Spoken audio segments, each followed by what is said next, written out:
My name is Jim, and I watch The Atheist Edge. My name is Dr. Brady Blevins, and I watch The Atheist Edge. In 1995, and again in 2006, a statue of the Hindu elephant god Ganesh drank milk out of a spoon. The scientific explanation for this was capillary action, liquid which flows without the assistance of, or even in opposition to, gravity. This simple effect can be seen when you stick the corner of a paper towel in a liquid. Despite this obvious explanation, tens of millions of gullible Hindus still believe in the miracle. The fact that these two events were more than 10 years apart makes me wonder how often they tried this trick and it failed. Also, who the hell is spoon-feeding an elephant? Wouldn't you present them with a full bucket? Jesus was just a man, and bisexual, according to the followers of an early Christian sect founded by Carpocrates of Alexandria. Around 100 CE, pagans and Christians routinely accused each other of immorality and sexual depravity. Nothing's changed here. I had a Christian on Twitter who knows nothing about me and asked if I was gay, and that's why I left the church. Incidentally, no, I'm not gay. I'm ace. Among the accusations, the early Carpocratians taught that Jesus' disciples engaged in homosexual initiation rites. Tell this to Steve Anderson and the rest of the NIFB pastors. I'm sure most of them have never heard of this sect. Most of them have no formal education, so it's unlikely that they know much about church history. Carpocrates was denounced as a heretic by many of the early church leaders, but this was not his greatest blasphemy. That honor is reserved for his scandalous teaching that wives should be held in common, shared communally for the purposes of procreation. Carpocrates taught that wives should be shared because members of the community shunned private property based on their understanding of the righteousness of God.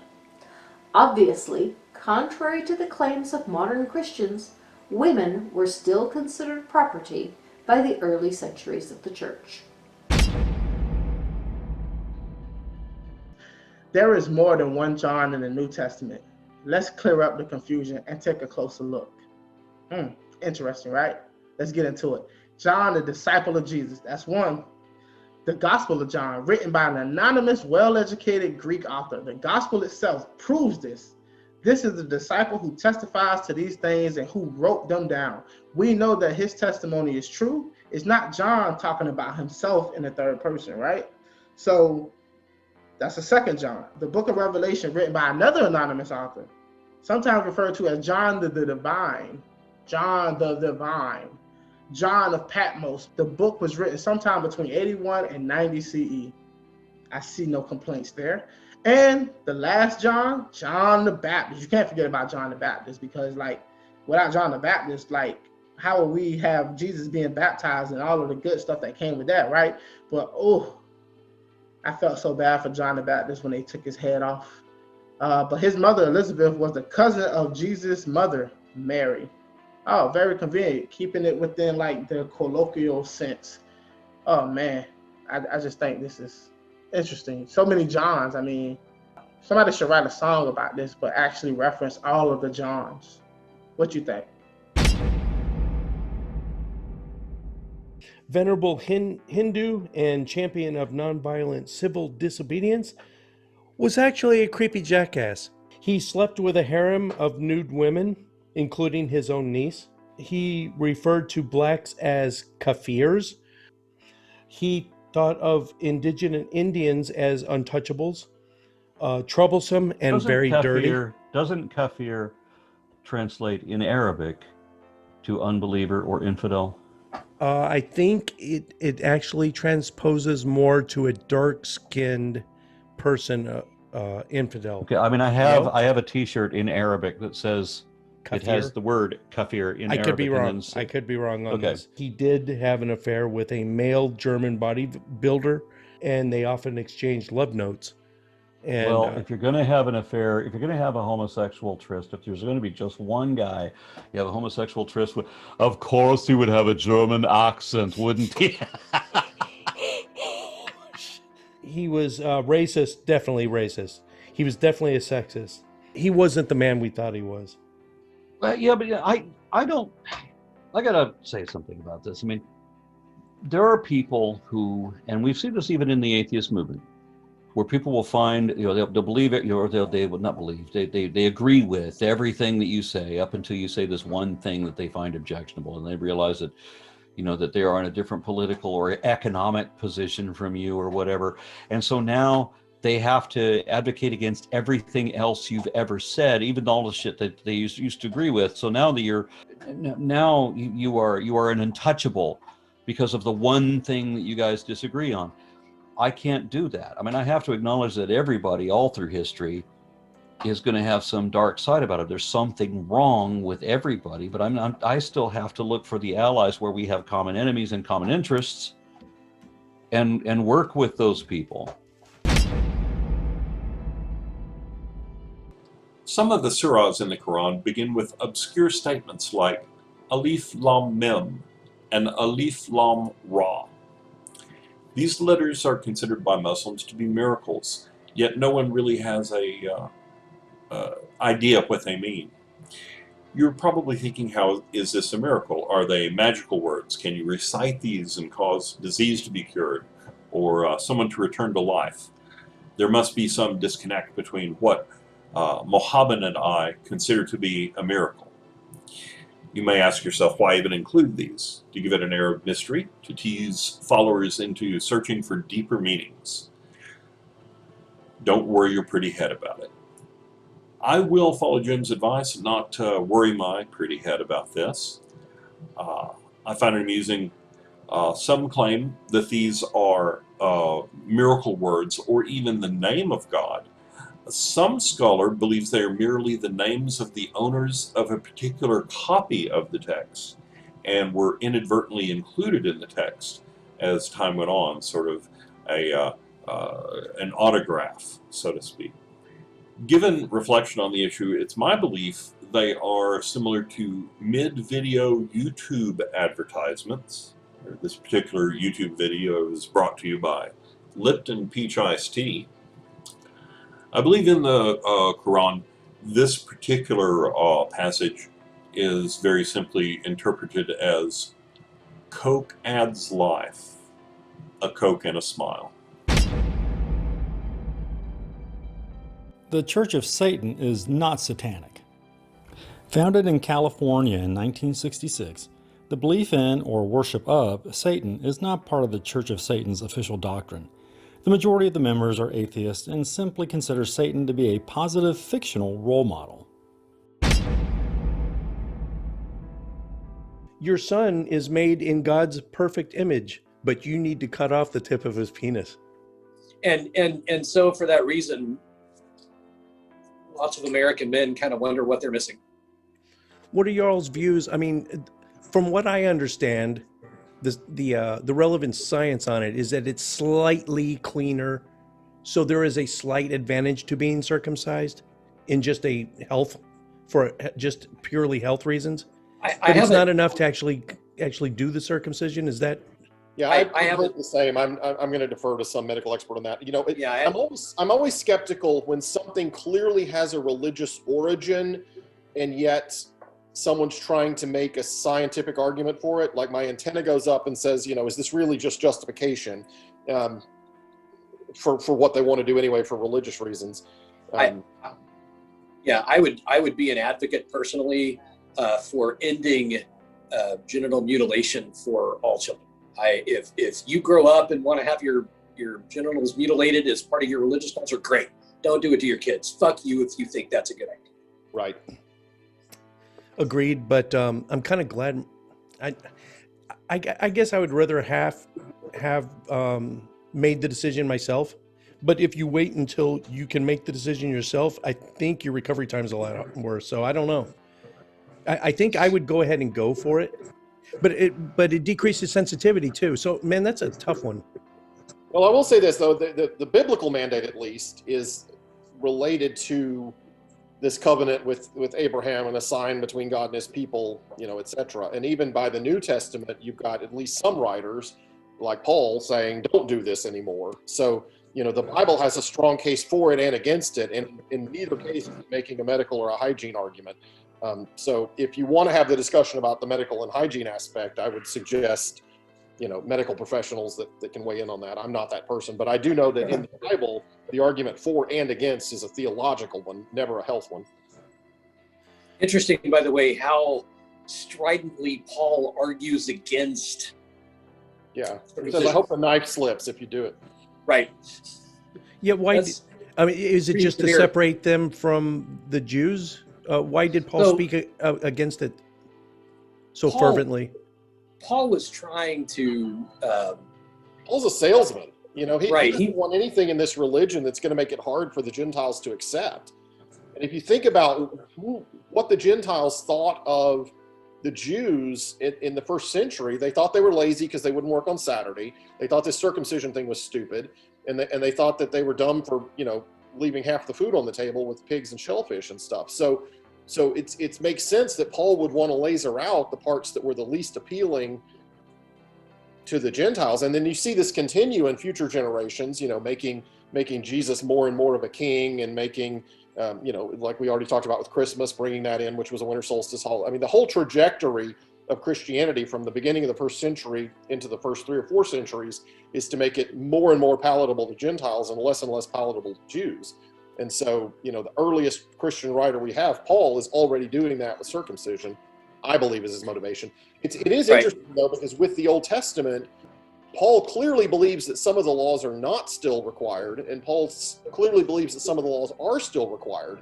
And Christianity's been grappling with this ever since, but he doesn't give us any good rubric. Like, in some of his epistles, he clearly is against circumcision being required, which is absolutely an Old Testament requirement. But then he absolutely is still in favor of the injunction against homosexuality, which he makes very, very clear in the first part of Romans, even though that's in the very same book of Leviticus that commands circumcision, also forbids homosexuality. So, Paul is clear on both of these points, but he never gives us any guidelines for the other 1,000 things in the Old Testament that are commanded. How do we know which ones are in and which ones are out? Paul is no help. A living Jesus in the second or third decade of the first century would have been a law-keeping Jew. And then 25 years later, we have Paul coming along and going into places that are hundreds of miles away or even further from where the kernel of Christianity was first formed. And Paul is trying to differentiate the law-practicing Christians in Jerusalem, and he's trying to sell this repackaged product that is a non-Judaic version of Christianity to the Gentiles. And there are lots of reasons why Paul might be doing this. I would argue that he was earning a good living at it, frankly. Probably couldn't do anything else. But he may have also just been crazy. Right. He might have also had mental problems, right? We don't know. But the point is, Paul would have failed dramatically. Just imagine how much tougher that sell would have been if Paul showed up in Antioch and said, hey, I've got the great news of Jesus. All you got to do is cut off the tip of your penis. I mean, how many people would have signed up for that? Answer, not very many. Christianity would be a dead religion if it weren't for Paul saying you didn't have to be circumcised. It would have died in the first century. Or take off every Saturday, or don't eat shellfish anymore, even though you're in. Right. It's the no bacon thing that I really don't get, but that's okay. Rex and I can skip over that. You're talking to two guys that don't eat bacon, so. I know, and I don't get it. It's not for theological reasons. The less you guys eat, the more there is for me. It's fine. Dionysus or Bacchus, circa 1500 BCE, Greek god of wine, theater, and fertility. The Greco-Roman god of wine, fertility, and madness has some parallels to Christian lore, his tendency to get killed and resurrected, for example, and he was depicted riding on a donkey. There were stories that he turned water into wine, and one of his birth tales had him born of a virgin, by a mortal woman drinking a potion into which pieces of the dismembered god had been mixed. Other similarities to Christianity are less clear, though, such as that Dionysus was born on December 25th, which appears to have confused the god with a 6th century scholar of that name who first pinned Jesus' birth to that date. Oh, I'm going to butcher this. The religion, Shinrikyo, thank you, Jim, was founded in 1984 by Shako Asahara, who claimed to be the second coming of Jesus. He promised his followers complete protection from the fast approaching worldwide nuclear exchange. The religion was founded in part on the predictions of Nostradamus and the 1952 book Foundation and Empire. The religion achieved notoriety after their disciples killed 12 people in the Tokyo subway system by releasing a lethal amount of sarin gas. Yeah. Ooh. The phrase that comes to mind is, bad people are going to do bad things and good people will do good things, but for good people to do bad things, it takes religion. It's always interesting when people will take these different extraneous prophecies and start to string them together, and they're so dead set on making it somehow fit something. And I don't know if that just provides purpose in people's lives. I don't know if for, like some false prophets and leaders, it's just born out of like narcissism and wanting to, be right and be in control, and be a cult leader. But yeah, I don't know. This is just really sad, but I wish that I knew a good solution to this sort of thing, other than just keep showing that this is what inevitably happens when you let these sort of small cults kind of run away with themselves, and you give one person too much power unchecked. Yeah, and that's one of the biggest things that that atheist groups argue is a harmful aspect of religious faith in and of itself. So being religious, having religious faith on its own, your religion might not be harmful to you, but the belief itself makes you more vulnerable to believing more harmful things, like being taken in by a cult. Because if you believe in God and the devil and sin, then somebody can really manipulate you to make you believe that some aspect of that basic belief that they build on and say, I'm the Messiah, you're shameful and sinful, and you probably have trauma in your past, so I'm going to make you clean again. That in and of itself is very effective brainwashing power. So somebody that believes these things as a foundation is more vulnerable to those things. And you even see that with politics today, with like the QAnon people believing that like Mike Pence is a devil worshiper or something like that.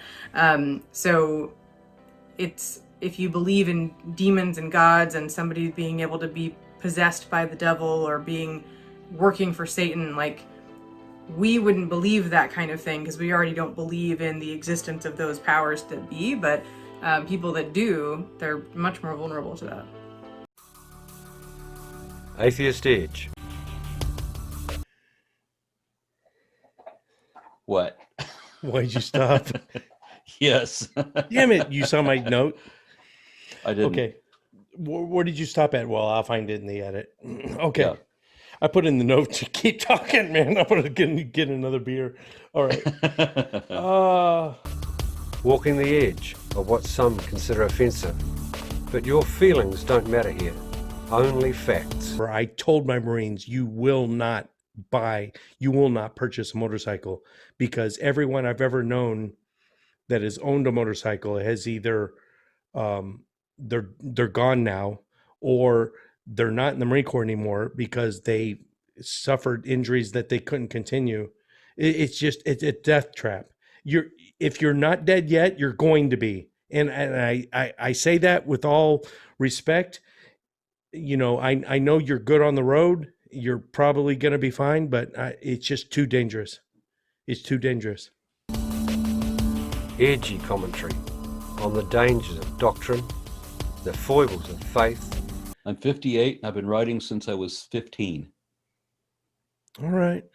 Well, if I say it's just a matter of time, you're going to laugh at me, but yeah. Yeah. So, I mean, I came home tonight at 100 miles an hour. Fucking shit, dude. Quit that.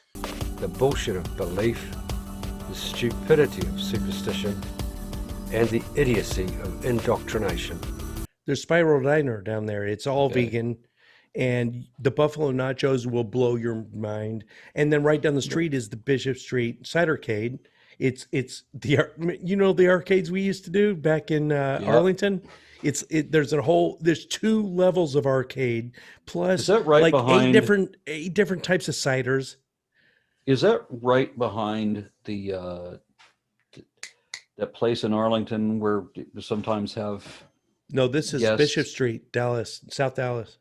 South Dallas. Okay, yeah, I'm not familiar it's with Bishop it at all Street. Then. With razor sharp wit, curiosity, and critical thought, we take an unblinking look at today's religions. You know where the Bomb Factory is in Deep Ellum? Yep, it was saw deep. Judas Priest there. Oh no shit! Well, the last time I was there was and Saxon, the Cult, and 9 Inch Nails. It was awesome. I'm feeling old now. We are Atheist Edge.